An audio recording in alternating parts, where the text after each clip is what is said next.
அவங்க டிஎஸ்ஆர் பேசுகிறேன். இப்போ 92க்கு அப்புறம் இந்த 12 கோடி மக்கள் ரசிகர்கள் இவங்களும் தான். அப்படியே காமிப்பா எல்லாத்தையும்.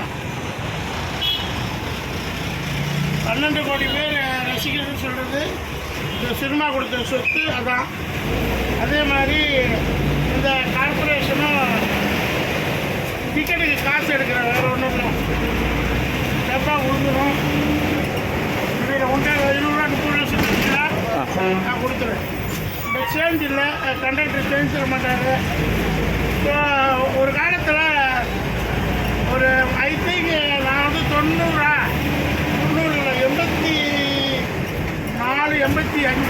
85 டவுன் பஸ் போயிருப்பேன். 85 டவுன் பஸ்ஸில் இங்கேயும் போக மாட்டேன். அப்போல்லாம் படியெல்லாம் லாக்கெல்லாம் கிடையாது. சொத்துக்கிட்டே போவோம். அது வயசு. இந்த படியில் மேலே கண்டக்டர் திட்டுவார். டிரைவர் வேணும்னு ஸ்பீடாக எடுப்பார். ஆனால் நம்ம டவுன் பஸ் மேலே உள்ள ஆசையில் அப்படியே ஜாலியாக போவோம். அந்த வாழ்க்கை தான் இப்போ டவுன் பஸ். இப்போ யாரும் இந்த ஓலா ஊபர் இதெல்லாம் வந்ததுனால டவுன் பஸ்ஸோட மகிமை தெரியல. அரசாங்க பஸ்ஸு 5 ரூபா 10 ரூபா தான் டிக்கெட்டு. என்ன பண்ணுறது, மக்களுக்கு சொகுசாகிட்டாங்க. வீட்டு வாசல்லையே கார் வேணும், வீட்டு வாசல்லையே ஆட்டோ வேணும். ஒன்று செய்யலாம் கவர்மெண்ட்டு. ஓலா ஊபர் மாதிரி கவர்மெண்ட்லேயும் ஓலாங்கிற மறுபடியும் கவர்மெண்ட்டும் வீட்டு வாசலுக்கே ஆட்டோ விட்டு, வீட்டு வாசலுக்கே ரேப்பிடோ மாதிரி ஒரு 2 வீலர் ஆட்டோ டவுன் பஸ் விடுற மாதிரி வீட்டு வாசலுக்கு விட்டால் பஸ்ஸு ரொம்ப வழியும். அப்புறம் இந்த மாதிரி ஜாலியாக ட்ராவல் பண்ண முடியாது. ஸோ எல்லாத்தையும் காட்டுப்பா. கண்டக்டரை காமிக்க மாட்டேங்கிறேன். நீ சரிங்க சார், கொஞ்சம் உங்களுக்கு எவ்வளோ வருஷமாக இந்த பஸ்ஸில் ஒர்க் பண்ணுறீங்க? 12 வருஷம். டிரான்ஸ்போர்ட்டோட அப்பா கண்டக்டர் தான். ஆனால் அவன் நிறைய பணம் கொண்டு வருவான், நல்லா சாப்பிடுவான். எப்போ இருந்தாலும் சீட்டு கிழிச்சு சம்பாதிச்சு போகிறோம்பா. சில்லற சேர்த்த படம்மா. கவர்மெண்ட் கண்டக்டரு அவர் பையன் என்னோட டிரான்ஸ்போர்ட்டு.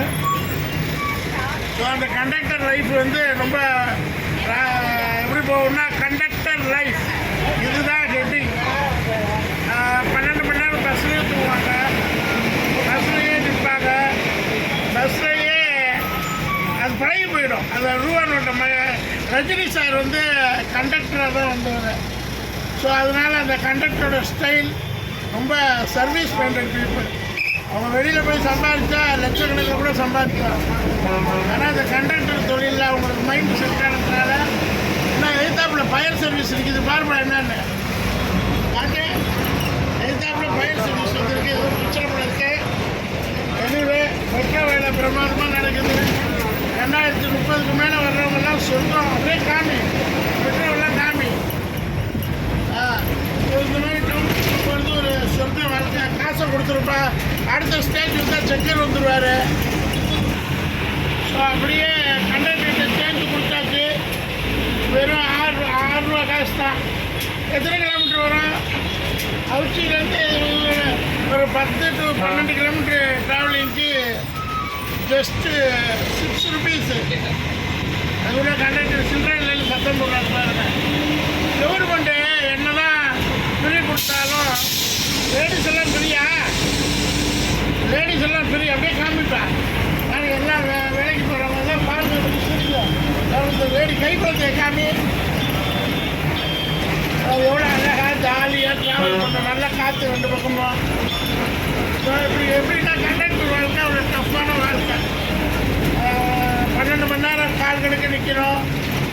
டிரைவர் அதுக்கு மேலே ஸ்டேஜ் பை ஸ்டேஜ் பிரேக்கை போட்டு கீரை போட்டு அப்புறம் கிளச்சியை போட்டு மறுபடியும் கீரை போட்டு கிளச்சியை போட்டு மறுபடியும் கீரை போட்டு கிளச்சியை போட்டு ஸ்டாப் ஆகி கீரை கிளச்சி டோரை வேறு ஆஃப் பண்ணுமா? டோரை வேறு ஆஃப் பண்ணணும், ஆன் பண்ணணும். மக்களுக்கு நின்று சர்வீஸ் பண்ணணும். டிரைவர் சார் எப்படி இருக்கீங்க? இப்போ நல்லா சிரித்த முகத்தோட அந்த 12 மணி நேரம் அவர் அந்த சீட்டில் உட்காந்து பார்த்தா தான் அவங்களுக்கு தெரியும். அவ்வளோ வலி இருக்கும். இன்ஜின் ஹீட்டு, காற்று வராது, சகிச்சுக்கிட்டு டிரைவர் வேலை பார்ப்பாங்க. அதுவும் இப்போ கேட்டோம்னா என்ன வாழ்க்கைங்கிறாங்க. கண்டக்டர் வாழ்க்கை, டிரைவர் வாழ்க்கை. நீ என்ன பூ வாங்க போறியா?